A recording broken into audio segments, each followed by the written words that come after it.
Sur notre planète, il existe des forêts où chaque arbre n'est pas fait de bois, mais de pierre. Ce sont les forêts pétrifiées, un phénomène étonnant où la nature a transformé la vie végétale en fossiles géants qui durent des millions d'années. Mais comment est-il possible qu'un tronc mou et organique se transforme en une roche dure et lourde? La science a découvert que ce processus extraordinaire est une danse lente entre la vie et les minéraux de la Terre, qui prend un temps incroyablement long.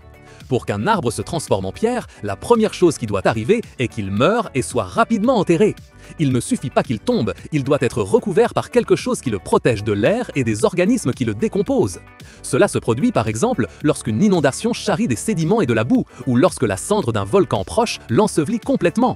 Étant sous terre et sans oxygène, l'arbre ne pourrit pas comme il le ferait normalement. Ses cellules, bien que mortes, restent en place pendant un certain temps. C'est ici que commence la véritable magie du temps géologique, le processus que les scientifiques appellent perminéralisation.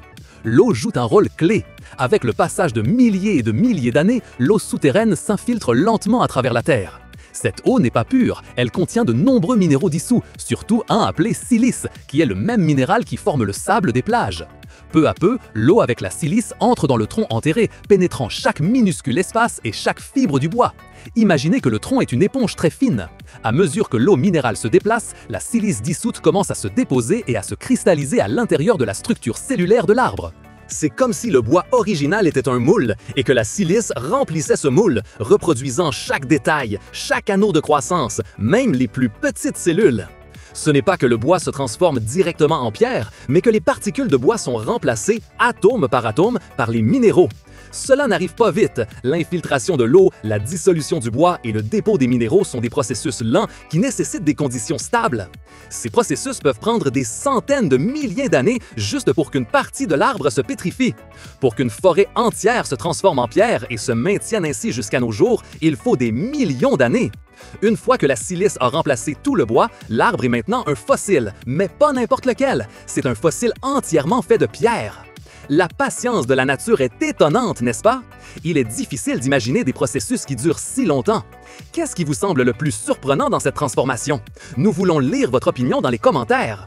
L'un des exemples les plus célèbres de ce phénomène se trouve dans le parc national de la forêt pétrifiée, en Arizona, aux États-Unis.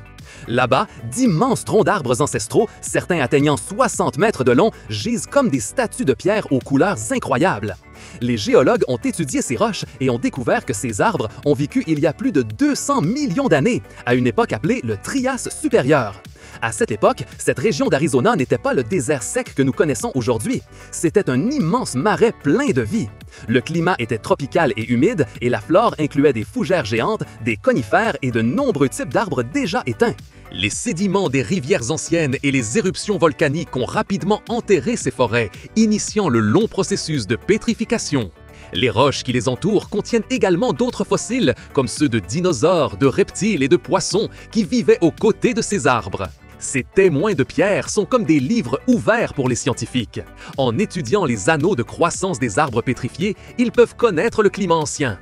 Par exemple, les anneaux larges indiquent des périodes de fortes pluies, tandis que les anneaux fins suggèrent des sécheresses.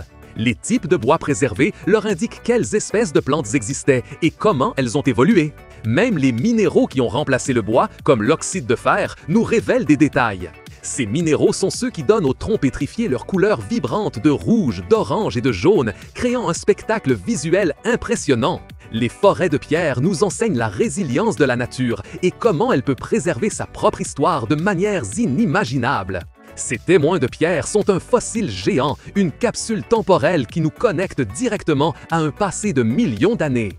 Ils révèlent à quoi ressemblait la Terre avant les dinosaures modernes, un monde complètement différent du nôtre. La prochaine fois que vous verrez une roche, rappelez-vous que certaines d'entre elles ont une histoire de vie qui s'étend sur des éons. Il est difficile de croire qu'un arbre puisse durer aussi longtemps, n'est-ce pas? Pensez à ce qu'il a dû traverser pour que cela soit possible. Cela nous montre le pouvoir des processus lents et constants de la Terre, des millions d'années de patience pour créer ces merveilles. Si la transformation incroyable des forêts en pierre vous a fasciné et que vous voulez continuer à explorer les secrets de notre planète, nous vous invitons à vous abonner à la chaîne. Aimez cette vidéo, laissez-nous votre commentaire sur ce qui vous a le plus surpris et partagez-la avec vos amis pour que plus de gens découvrent les fossiles géants de la Terre.